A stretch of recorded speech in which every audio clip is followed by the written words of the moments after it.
आपने राजा जनक का नाम सुना होगा। इतिहास प्रसिद्ध, बहुत ही प्रसिद्ध व्यक्तित्व है राजा जनक। तो राजा जनक को विदेह राज जनक भी कहा जाता था। क्यों? क्योंकि वो राजा जरूर थे, लेकिन वो ऋषि थे, योगी थे।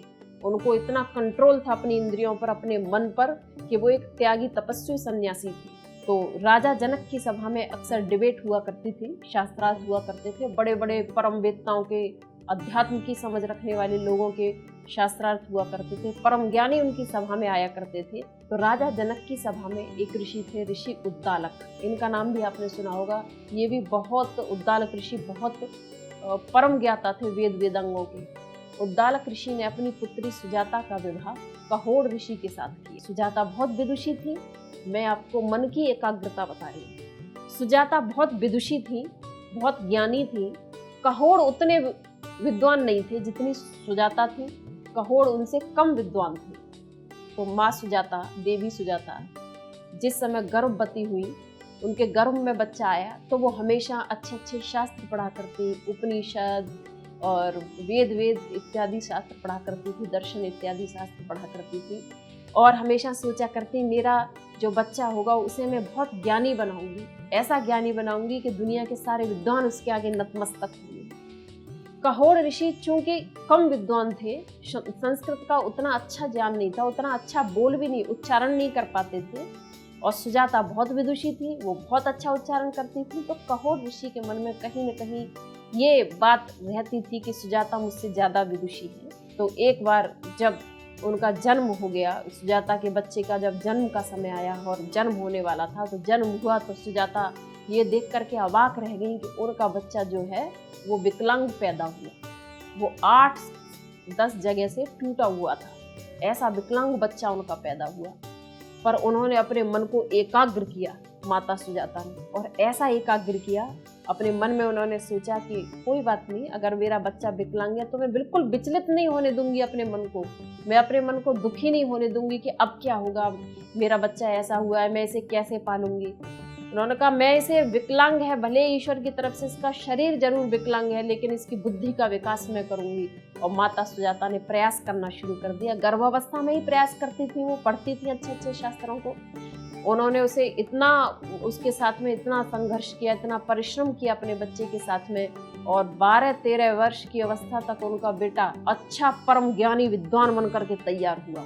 और नाम क्या था आप सभी जानते हैं, पूरा भारतवर्ष जानता है उनका नाम, ऋषि अष्टावक्र, जो 8 जगह से टूटे हुए थे, ऋषि अष्टावक्र। एक बार की बात है, राजा जनक की सभा में बड़े बड़े ज्ञानियों की चर्चा हो रही थी, किसी अध्यात्म विषय को लेकर के तत्व ज्ञान की चर्चा हो रही थी। ऋषि अष्टावक्र 12-13 वर्ष की अवस्था थी और बाहर खेल रहे थे, घर के बाहर। एक बच्चे ने आकर के कह दिया कि सुनो अष्टावक्र, तुम्हारे पिताजी आज एक चर्चा में हार रहे हैं। इतना सुनना था कि अष्टावक्र भागे राजमहल की तरफ कि मेरे पिता आज एक चर्चा में हार रहे हैं, शास्त्रार्थ में हार रहे हैं। वो जब भागे और मन में खुश भी हो रहे हैं कि आज मैं इस देश के बड़े बड़े विद्वानों से मिलूंगा। वहां पर तो राजा जनक की सभा में तो बड़े बड़े अध्यात्म वेत्ता बैठे होंगे।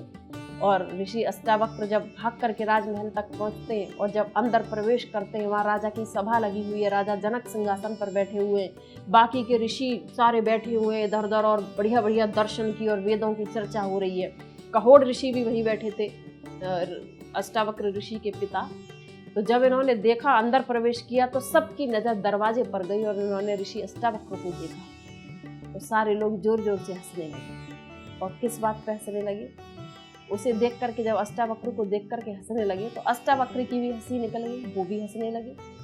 तो सारे लोग शांत हो गए। उन्होंने पूछा कि हम तो इसलिए हंस रहे थे कि तुम्हारा शरीर कैसा है, तुम न तो मनुष्य लग रहे हो, न तुम पशु लग रहे हो, तुम इतनी जगह से टूटे फूटे हो, न जाने तुम जीव हो कि क्या हो, ईश्वर ने तुम्हें कैसा बनाया है। हमें तो ये देख करके तुम्हारे ऊपर हंसी आई, लेकिन हम जानना ये चाहते हैं कि तुम किस लिए हंसे। तो अष्टावक्र ऋषि ने श्रोता को बड़ा सुंदर उत्तर दिया। वो कहते हैं कि तुम मुझे देख करके हंसे क्योंकि ईश्वर ने मेरा शरीर ऐसा बनाया, मेरा शरीर ऐसा है, और मैं तुम्हें देख करके इसलिए हंसा क्योंकि मैंने सोचा था राजा जनक की सभा में बड़े बड़े अध्यात्म वेत्ता परम ज्ञानी विद्वानों से आज मैं मिलूंगा, लेकिन मैं आश्चर्यचकित हुई ये देख करके। तो यहाँ तो हड्डियों और चमड़ी के दर्शनकार बैठे हैं, हड्डियों और चमड़ी को देखने वाले चर्मकार बैठे हैं। तुमने मेरे शरीर को देखा, मेरी आत्मा को नहीं देखा।